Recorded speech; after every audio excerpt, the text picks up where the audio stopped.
and Ebert review Woody Allen and Mia Farrow having problems with his mother in New York Stories. Morgan Freeman is a principal who restores an inner-city high school in Lean on Me. And Nick Nolte rules a jungle paradise in Farewell to the King. It's all coming up next on Siskel and Ebert.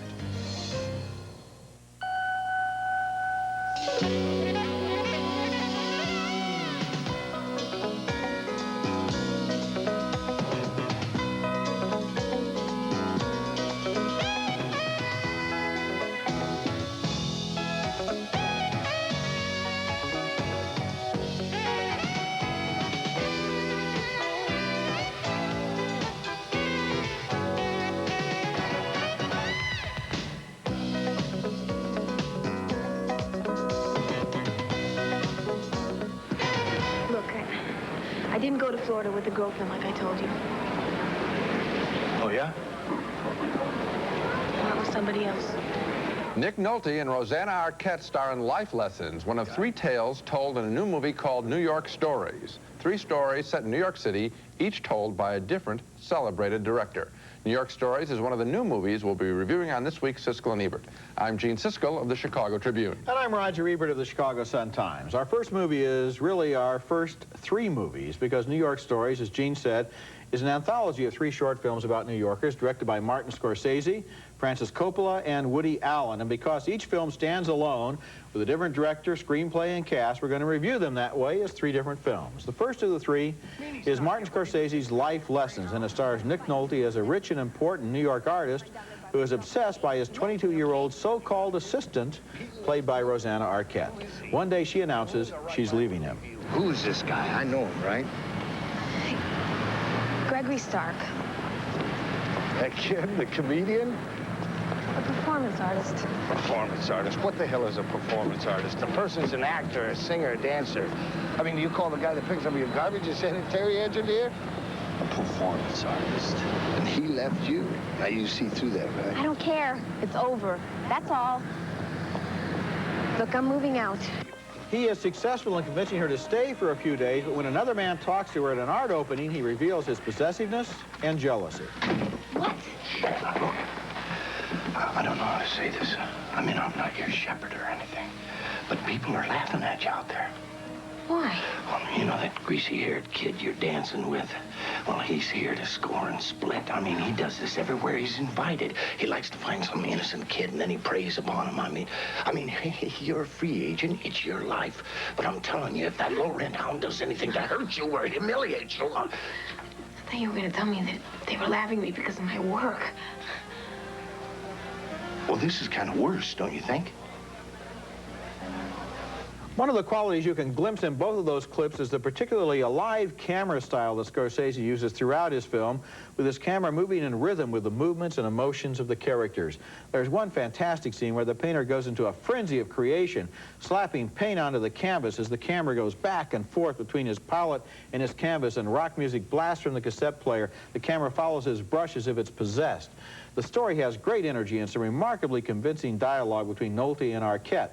But the allegedly ironic ending seemed painfully predictable, and I wish he'd ended the film just a few moments sooner. You could almost guess the moment when he maybe should have ended it. But for me, Scorsese's film was the best of these 3 New York stories. I think it is, too. And I think in dealing with an artist, I felt one of the things that he was doing was showing how beautiful a camera can move like a paintbrush. I think that was very much part of his pride as an artist talking about another artist. In addition, I think he's being very critical of artists who often use other people for stimulus and then can't relate to them, get very frustrated to use them, and it's only out of the frustration are they able to go back to their art. I mean, Nick Nolte is at his best when he's the most angry with Rosanna Arquette. That's when he creates the most, and but the way he treats her is just awful. And his performance is good. We've seen another Nick Nolte movie in this period of time, which is a totally different character. Farewell to the King, yeah. Here, in this one, the way he uses some of the dialogue, at one point he says, he tells her he'd react like a gut-shot dog. Yeah. And at another point, he's talking about,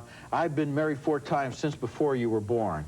The dialogue is that's Richard Price. Richard Price's dialogue, and the way that he delivers it is a different kind of Nolte than we've seen. Well, the other great thing with his character is that there's a shot of him that's fabulous, which is after he's painted and the relationship is lousy and all that, Nolte just flies back in this chair, and Scorsese just takes a shot of him, moves the camera in on him. We see a man who's fully drained. And I'll tell you, pushing all the emotions, that's been the hallmark of Scorsese's films. It makes him very special. It's done again here.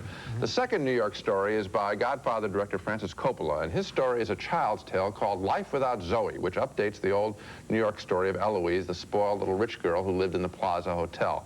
In this case, the time is now. Zoe lives at the Sherry Netherland Hotel, and her best friend, because her parents are frequently out of town, is a hotel butler. Smell that hot chocolate. Come on, it's just like you like it. Sugar and sweetened Lowell. 1 and 1. Yeah, don't want to go to school. I don't feel good. You don't want...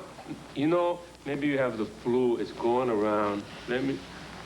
Ooh, I burned my hand. Quick, get the salve. Ooh, please, help. When Zoe's mother does return home from a trip abroad, she finds that her daughter is having a wild party for friends. So, is this what your father calls sophisticated? 12-year-old girls drinking strawberry daiquiris and reading Paris Vogue. Mom, what are you doing here? It's a warm welcoming. I'm your mother. This is my bedroom. And these are my earrings. That's Talia Shire as the mother. Life Without Zoe is a very lightweight story by Coppola. He clearly intended to be the movie equivalent of a children's book. In fact, the titles of the thing are filmed by Francis. So he's really trying to tell a child's story. And the pictures are beguiling. But we're not sure what the story is about.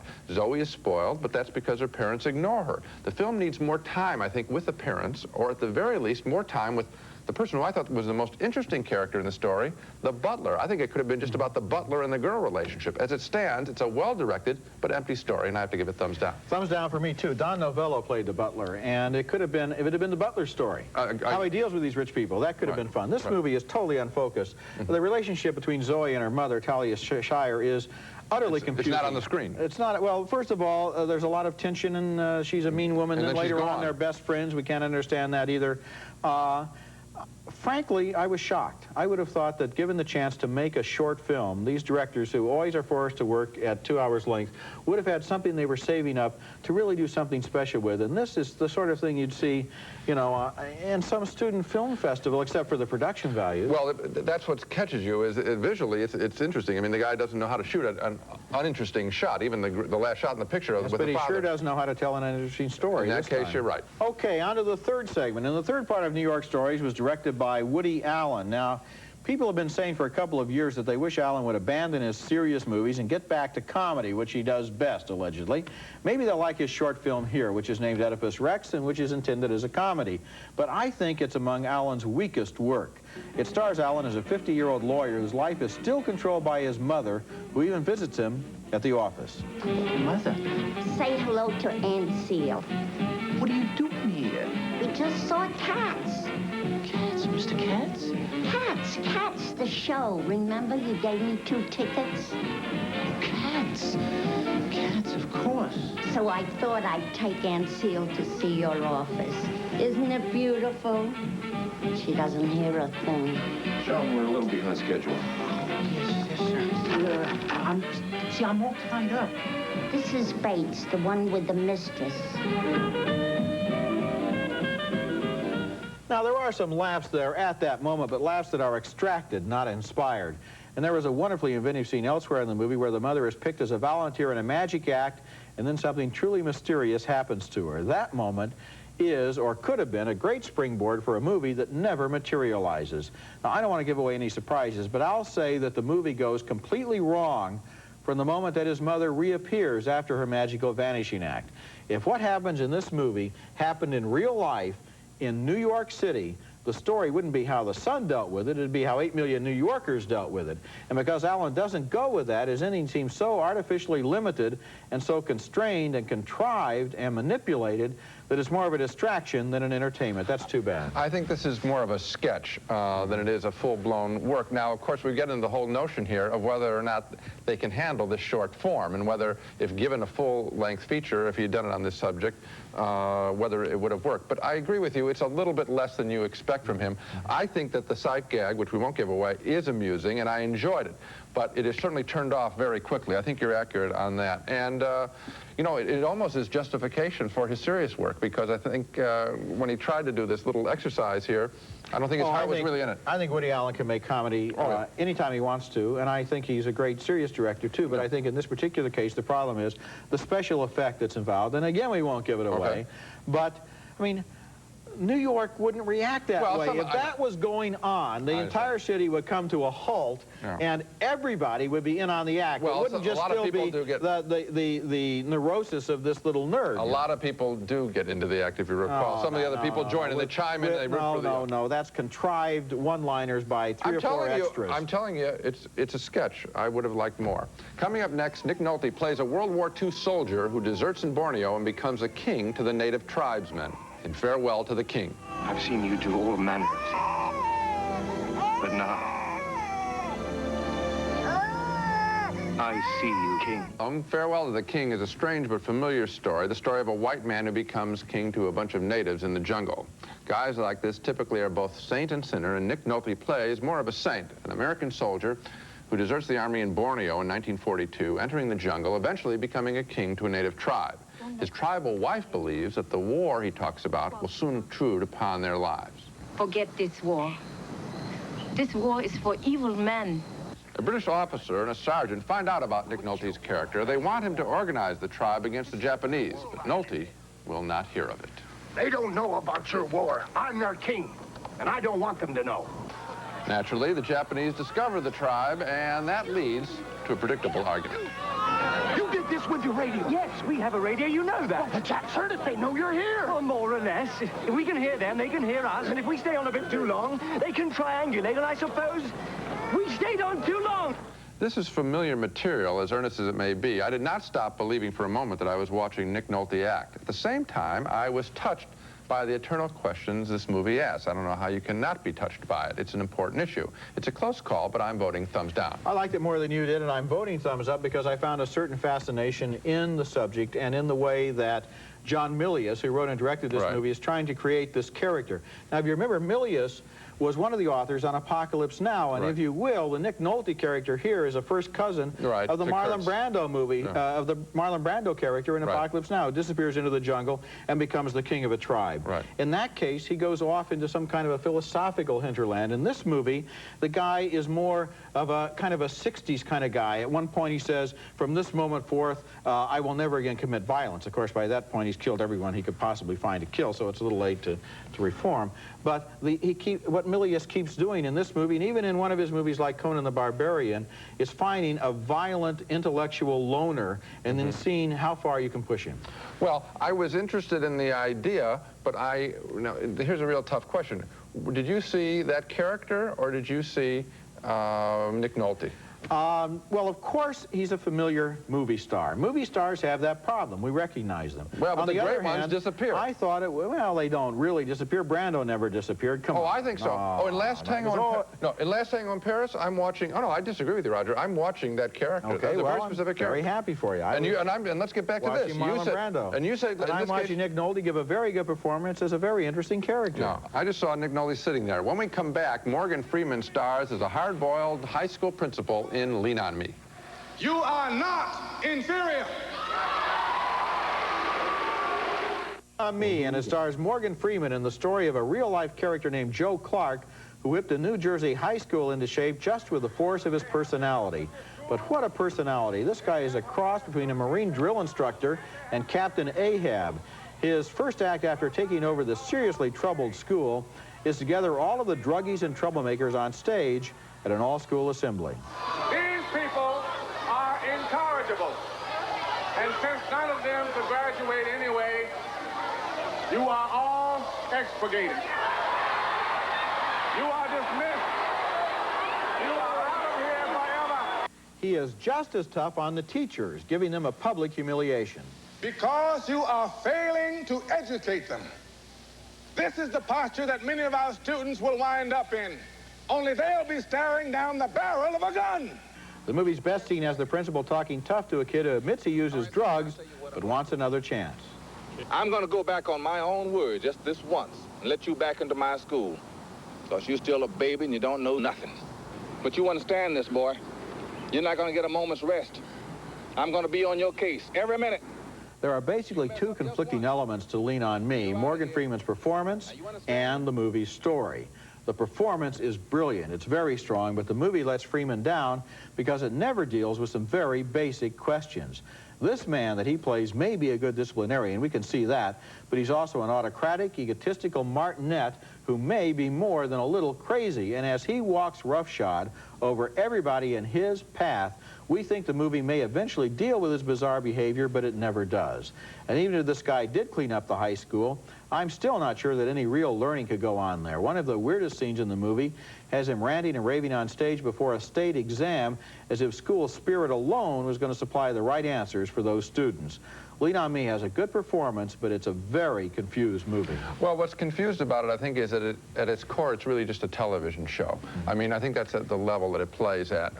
You have this wonderful actor, Morgan Freeman, in it, but I suppose the argument that the filmmakers would make would be that you have to be a martinet to make anything succeed in high school. I mean, I think that thought is brought home.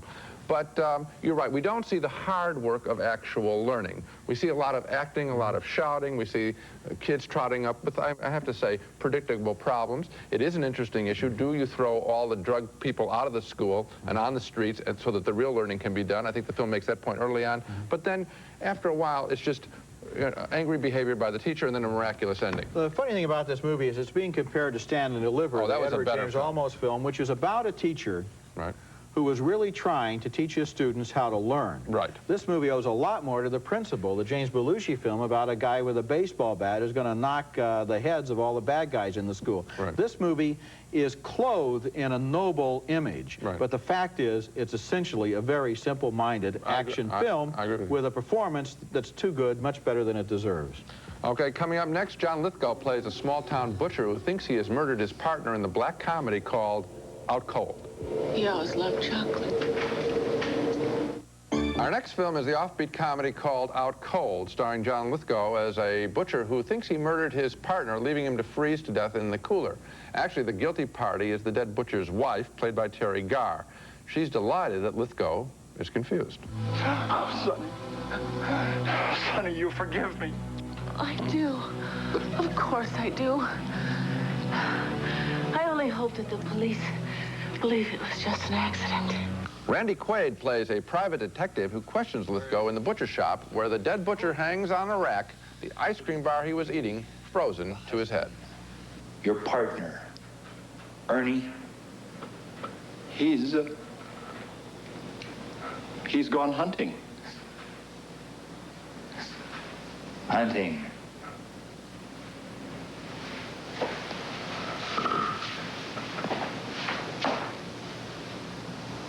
Hunting beaver, from what I hear.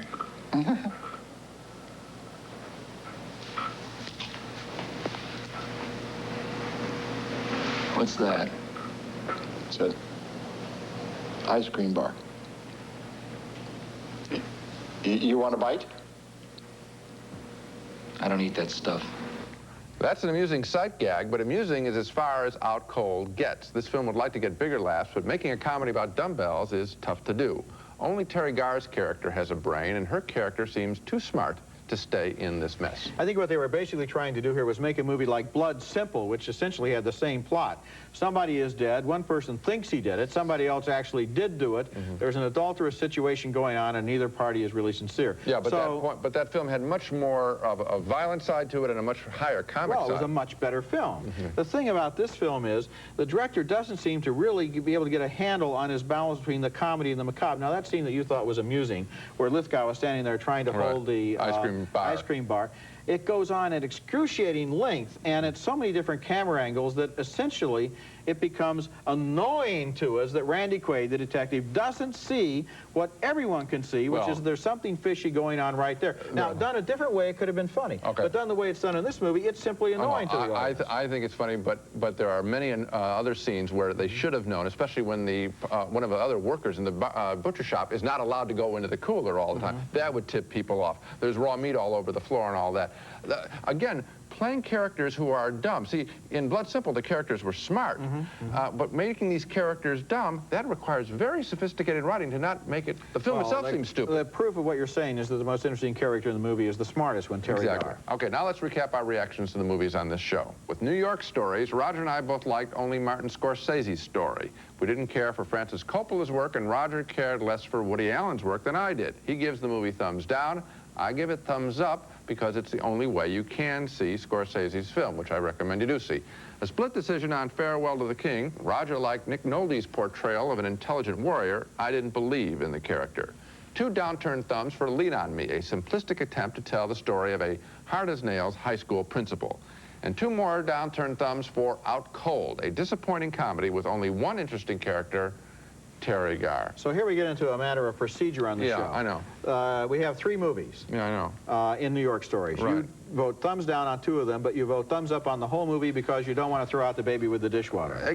That's really my feeling, which is that I wouldn't like to see, in other words, I use on the thumbs up thing, and maybe it's a good time to clarify this. I'm using the test of, if a friend asked me, should they go see it, what would I say? And I would say, yes, go see it because Scorsese is very good. But always before, you've accused me of giving thumbs up to a movie because I like part of it. Yeah. Last week, you voted thumbs down on Paper House because you didn't like the last third. That's correct. Now you're voting thumbs up on New York Story because you like the first third. But in this case, the first third is a whole separate unit. It's a tricky situation. I would like to see, more important, I would like to see them do more of these kinds of exercises. I hope that this film... Oh, I would too. I'd like to see Chicago Story, California, Los Angeles Story, San Francisco Story. Yeah, the anthology film was big in the 60s, went out of business. I think it'd be interesting to give more directors a chance to see if they have a short film in them. Absolutely. That's it for this week. Next week, we'll review Jackknife, a drama about Vietnam veterans starring Robert De Niro and Ed Harris, and also Skin Deep, a romantic comedy with John Ritter. That's next week, and until then, the balcony is closed. Raisinets and Goobers are playing everywhere, starring plump, juicy raisins and great golden peanuts. Both now feature creamy Nestle milk chocolate. The great taste of Almond Delight. Crunchy almonds and crispy flakes with a hint of brown sugar make it taste so delicious. Almond Delight, it's the best. Clorettes, fast-acting, breath-freshening gums and mints. Only Clorettes has Actazole with chlorophyll. It gets rid of bad breath fast. Now you can have a California raisin singer on your own. This limited offer is just 99 cents plus proof of purchase. Visit your local store for details.